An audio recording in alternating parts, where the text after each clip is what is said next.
are happy and honored to welcome His Excellency Sultan Hussein Altig Sia of Tidore, Indonesia, and Rector Hussein Altig of Khairun University to Hawaii.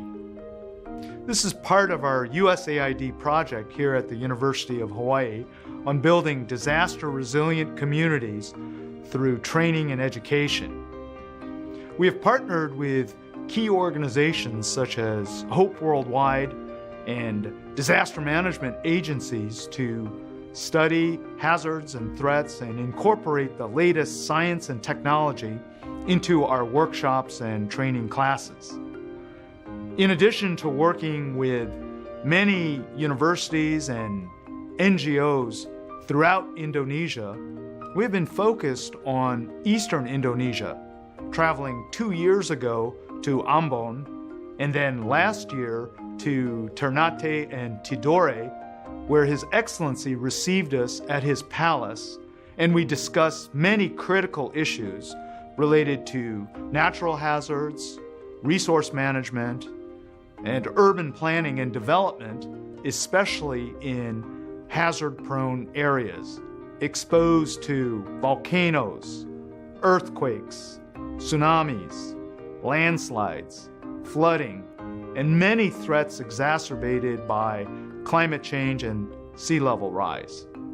In the eastern part of Indonesia, disaster hazards are also bringing the risk higher, that the government and the people have very little knowledge and practice in the area.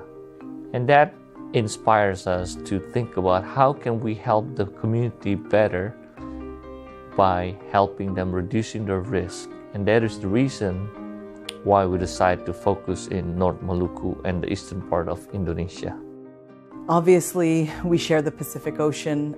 We also share, as part of these sort of global commons, many of the same risks, and we both have individuals who have engaged in really creative explorations and research around these issues. We are continuing our work to identify risks and vulnerabilities, as well as solutions to these urgent needs. We shared with our guests from Maluku our work with NOAA and FEMA and the National Disaster Preparedness Training Center here in Honolulu, and held a seminar at the university. We had meetings with senior administrators at the university and at the East-West Center to discuss and plan future research, training, and capacity building projects. We also shared experiences in Hawaii where community-based groups are restoring natural areas, taro, lo'i, and fish ponds to preserve native Hawaiian values and culture. Lembaga swadaya masyarakat membantu pemerintah untuk menjaga ekosistem. Today was probably one of the best experiences. We visited with local community groups to observe conservation activities. We've been brought to this amazing place, and we've learned about traditional agriculture systems that aren't reliant on modern technology. We learned here about how to work with the environment and about food security and the wealth of information that comes from our traditional cultures. I also want to bring home the message of motivating different communities to not just rely on government support in disaster management, but to support public services in creating better communities. Harus dieksploitasi sesuai dengan kebutuhan. Ke Universitas Khairun, banyak hal yang bisa. There are important lessons we can take from here. The first is the role of higher education, especially Khairun University, in providing education to local communities, government, and organizations and institutions. We really see a role for us to contribute in preparedness of communities for addressing disasters going forward.